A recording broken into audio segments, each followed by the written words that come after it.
বন্ধুরা জাস্ট আপনারা এইটা চেক করুন একটু। ও মাই গড, ও ভাই ভাই ভাই, মনে হচ্ছে খুব জোরে বৃষ্টি আসবে। কালকে রাতেও বৃষ্টি হয়েছে, রোজ দিন রাত। ও হো হো হো,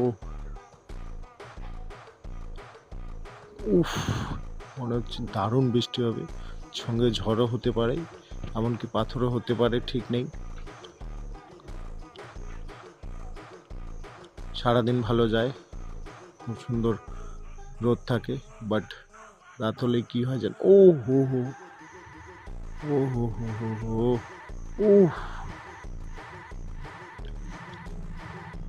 একদম কালো হয়ে আসছে, একদম কালো হয়ে আসছে। ও হো guys, just check it out, just check it out, nature কি জিনিস। সারাদিন খুব সুন্দর রোদ দিয়েছে, খুব ভালো ছিল weather, but but but but রাত সন্ধ্যা 7:30 বাজেনি এখনো। উফ উফ উফ উফ উফ, 7:30 বাজেনি, তাতে কি অবস্থা হয়ে গেল। ও হো হো হো। কেউ বাইরে থাকবে না, খুব বিপজ্জনক, খুব বিপজ্জনক পরিস্থিতি একটা, কেউ বাইরে থাকবে না। ও হো হো হো, সবাই ঘরের ভিতরে থাকুন, সেফ থাকুন।